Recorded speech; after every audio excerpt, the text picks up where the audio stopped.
Quiet. Royals, what we got there? Okay.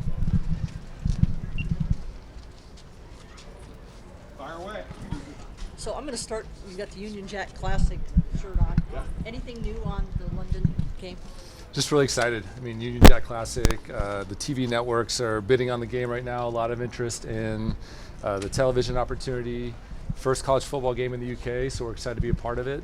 What an opportunity for our program. We know it'll be a little bit of a departure from how we handle road trips, but we're excited at the opportunity to build the global brand of Sun Devil football, introduce our young man to some different cultures and some new experiences, and we'll have some fun with it.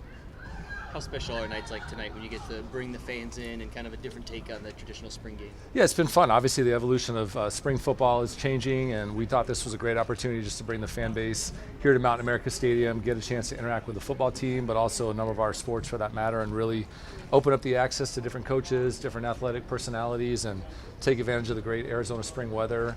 And it's fun. You look up, we're in mid-April right now, and August doesn't seem all that far away all of a sudden. And so really starting to signal that football is right around the corner, and build on the momentum of last year. Sellouts for every game, season tickets being sold. We've got some new additions to the stadium that we're refining and tweaking and we'll announce soon. And so it's just a great way to get everybody back around the football team, the football stadium, and really start to ramp up the promotion of next fall.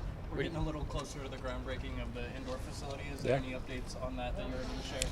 Yeah, we're starting to shortlist the construction firms and the architect firms that'll be working on it. We've got a meeting on Monday to start to shortlist. I think there were 8 companies who responded to it.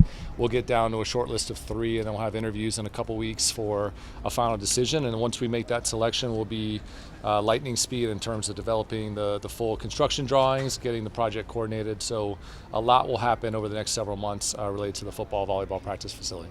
Graham, how has just the athletic department navigated the last 24 hours with Stephen Miller's passing? I mean, there's not much that we'll deal with that's more difficult than losing a teammate, losing somebody that our fans have cheered on, losing somebody that interacted with our players and our football program every single day. So just thinking of Stephen and his family, trying to bring as much support and counsel into anybody who would need it, navigating loss, navigating something that hits so close to home, and just a really sad situation for all involved.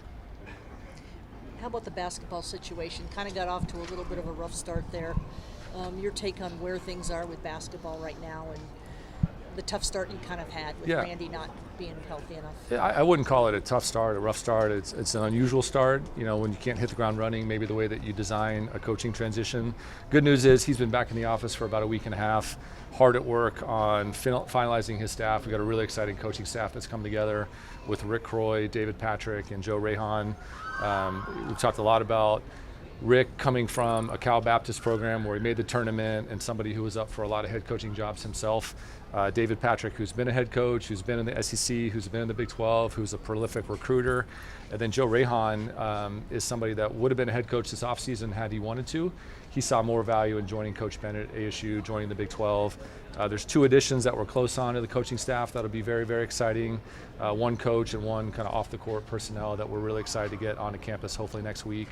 And they've hit the ground running recruiting. And so, we got to the point with Coach Bennett's situation where we thought it was more valuable for him to go to work on finishing his staff, building his roster, than it was to have the traditional press conference and meet and greet. We're looking at the first week of May as a chance to really do a welcome event for our donors, season ticket holders. We'll certainly make them available to all of you. So, maybe not how you drew it up, but they found a way to make it work.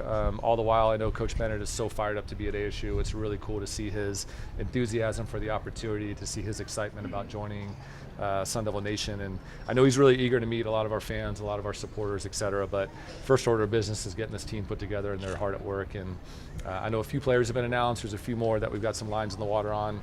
Very, very excited with the early work that this group's putting in, and can't wait to talk about that some more. I actually got an email from a reader that said his season tickets for basketball doubled. Can you talk his about number of season, like the reader double tickets? He said he's got the same tickets he had last year, and they went from 198 to 400. Are you looking at that as a way to maybe pay for the arena? Well, we're adding inventory, we're adding amenities, and so there will be some price adjustments that we start to make throughout the entire basketball experience. I don't have the specifics on me right now to talk about, but we are looking at ways that we can generate more revenue through the basketball arena as we go through the renovations. We want to be fair and modest in how we design those things, but I don't have that specific example to point to. So is it your feeling that Randy will be operating at 100% like in the near future, or what's that look like? Yeah, well, he's operating with no limitations right now. Maybe some travel limitations in terms of getting out to recruit or getting back home to move his things to Phoenix, but he's in the office every day. He's doing the job that we need out of a head basketball coach, and our expectation moving forward is that he is unencumbered and no limitations on the job that he's here to do. Speaking of basketball, Graham, I mean, obviously the women's Final Four wrapped. Just what were your takes from everything and the feedback that you got afterwards? Yeah, very positive feedback from the NCAA, very positive feedback from the local organizing committee, everybody that had a chance in producing another major event for the state of Arizona. Really exciting that for us it was the first chance to host the women's Final Four. Hopefully it's not the last. But all the feedback, I was in Indianapolis Monday right after the women's championship game, and Charlie Baker was very excited about what he saw when he was in Phoenix and very excited about the reports he was getting back from his team. We saw some exciting basketball. It was a really great showcase for the sport. It was nice that the WNBA had layered on some activities that weekend as well. And so a great opportunity to welcome in the women's basketball community and fans from almost from all 50 states, from a number of countries throughout the world. And so a great celebration of something that I think we do as well as any market in the country, of bringing on these events. We're excited with the NBA All-Star Game here in the Valley next February. And so trying to put our recruiting hats on and figure out what other major events we can be a part of helping the state of Arizona, the city of Phoenix, and the Valley be a part of welcoming in.